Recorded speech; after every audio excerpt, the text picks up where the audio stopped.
The diencephalon is a part of forebrain. It is called as between brain.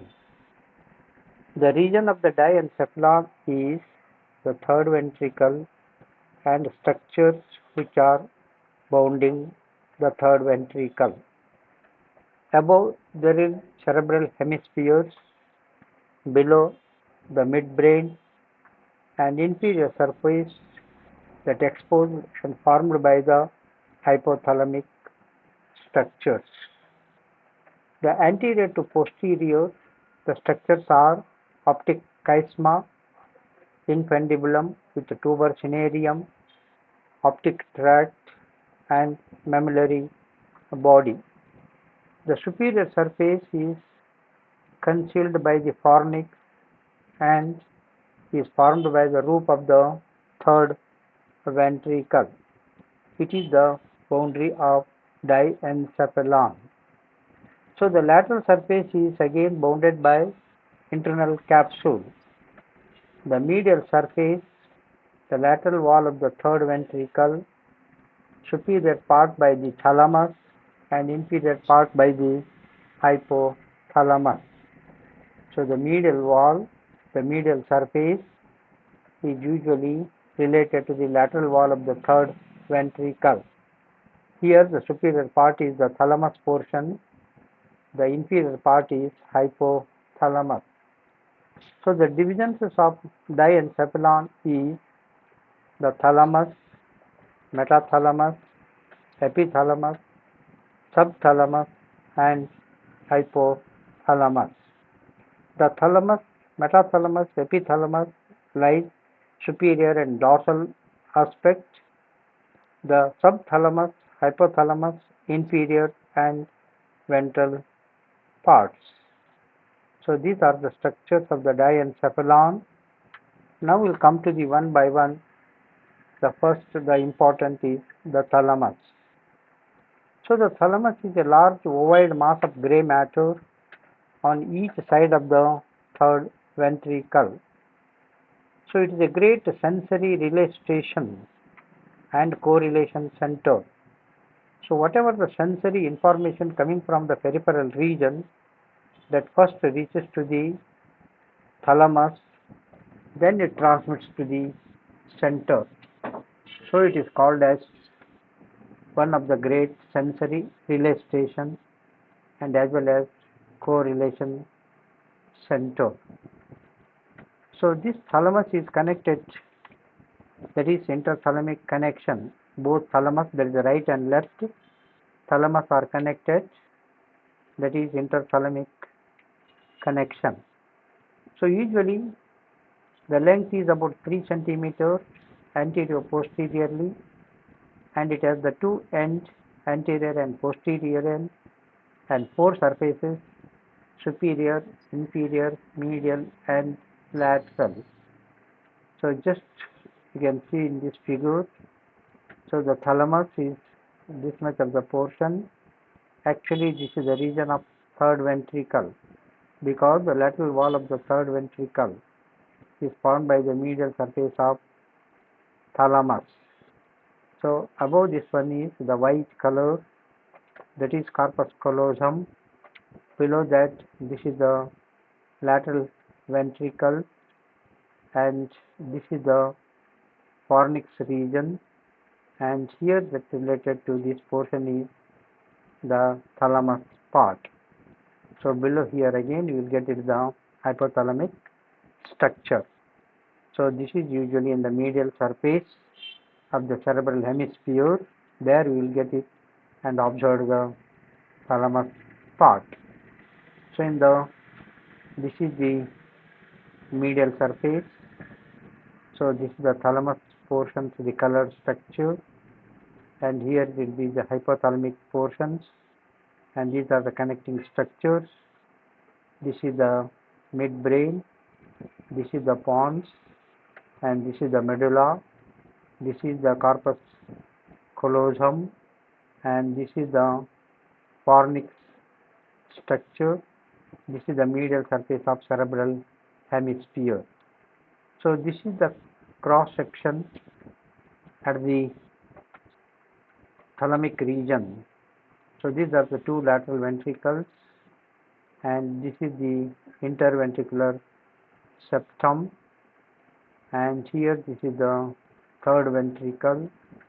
On either side these are the thalamus. So this is the picture of thalamus portions. So even you can take it in the medial section or in the cross section. So this is the sagittal section like that, the medial surface of the cerebral hemisphere. This is the cerebellum, this is the fourth ventricle, this is the passage for the third ventricle to fourth ventricle. This is called as cerebral aqueduct. This is the region of third ventricle. Above this one is lateral ventricle. See, this is the fornix, and this is the corpus callosum, and this is the portion of interthalamic section. See, this is the hind part, that is occipital lobe. This is the parieto-occipital sulcus, very clear picture. So this is the parietal lobe, and this is the frontal lobe. So this is the medial surface. You can very make clear of this one in this figure. The cerebellum, fourth ventricle, cerebral aqueduct, that is in the part of midbrain, and this is the third ventricle, Diaencephalon part, particularly the thalamus and hypothalamus. So these are the structure in the medial surface. So in cross section, you can see this is the lateral ventricle, and here you will get the thalamus portion.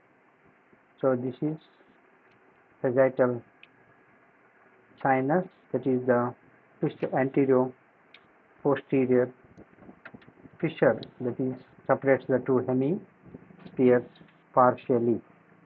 So this is also in a cross section what we are observations. So now what is the internal structure? The internal structure has the gray matter and again the white matter. So here the gray matter usually consisting the 7 main nuclear groups. The 7 main nuclear group is the gray matter. Number 1, anterior and medial teleothalamus nucleus, lateral and ventral neothalamus, intralaminar midline nuclei, reticular nucleus. These are the 7 main nucleus, that is gray matter. And what is the white matter?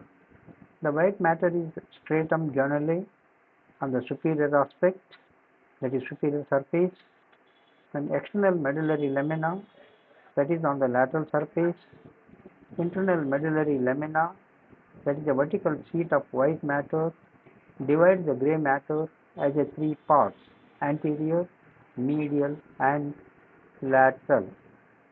So here, what is the blood supply to this thalamus? Mainly posterior communicating artery, posterior cerebral artery, posterior choroidal artery, lenticulo-thalamic artery, branch of the middle cerebral, and thalamostrate vein and choroid veins. So what is the function of this thalamus? It is a great relay station from where all types of impulses except olfactory, whatever the sensory peripheral information, that sensation is first reached to the thalamus, then it is transferred to the center. So it is called as relay station from the whatever peripheral region impulses, that is particularly the sensory impulses except olfactory impulses. And also it is a process of correlation, correction and integration. The proper sense of the knowledge, correction and integration is main process of the thalamus function. Then capable of appreciating touch poorly, the pain and temperature sense. Even the pain and temperature and touch is poor, but it is capable of identifications of that sense of knowledge. Then it influences the motor activity from its sensory experience. That will make the influences on the motor activity from its sensory experiences. And also it maintaining a state wakefulness and alertness. So the wakefulness and alertness maintaining position. And also it controls of emotional behavior and recent memory mechanism. Control of emotional behavior and also a recent memory mechanism. Whatever the memory, the recent memory will be stay in this thalamus region. Then it will be transferred to the permanent center. Then associated with the autonomic control of viscera, it is associated with the autonomic control system of the viscera, that is organs. Then personality and intellect of an individual is also one of the important part of the function of the things. And it also having with the motor control, and mainly it receives the auditory, somatosensory and visual sensory signals and relays sensory signals to the cerebral cortex. So these are the functions of the thalamus.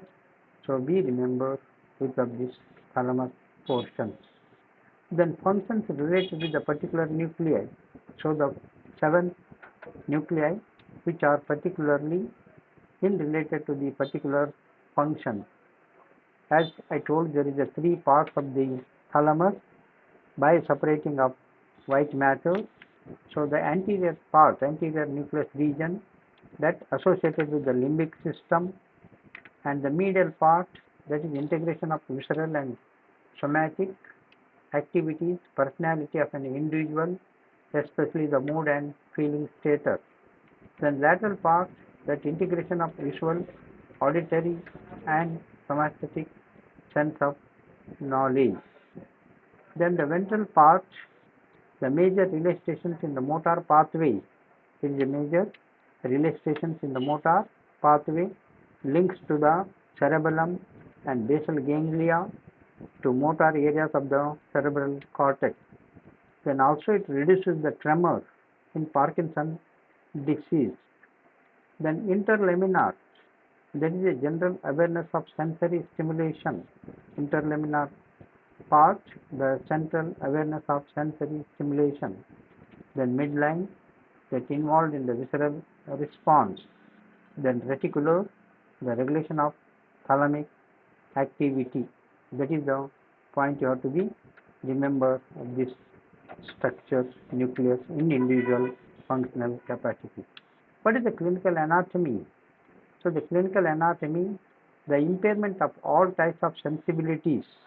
There is a impairment means not properly sensations identical point. The proprioceptive sense usually suffering the most, especially the joint sense, that is posture and passive movements. Then also the thalamic syndrome. That thalamic syndrome is caused by a vascular lesion of thalamo-geniculate, that is a branch of posterior cerebellar artery. Then enhanced response to tactile stimuli produces the existing pain. Then abnormal voluntary movements, that is by ataxia, choroarthrosis and intention tremor. Then also a disturbances of sensation, that means the hyperesthesia, the severe spontaneous pain on the opposite side of the body. Then emotional insensibility, that is spontaneous or forced laughing or crying. Then contralateral hemiplegia or hemiparesis, spontaneous pain and pleasant as well as unpleasant sensations or feelings are exaggerated. So this is the portions of the clinical point of aspect. So this clinical point is very important in identification of the system.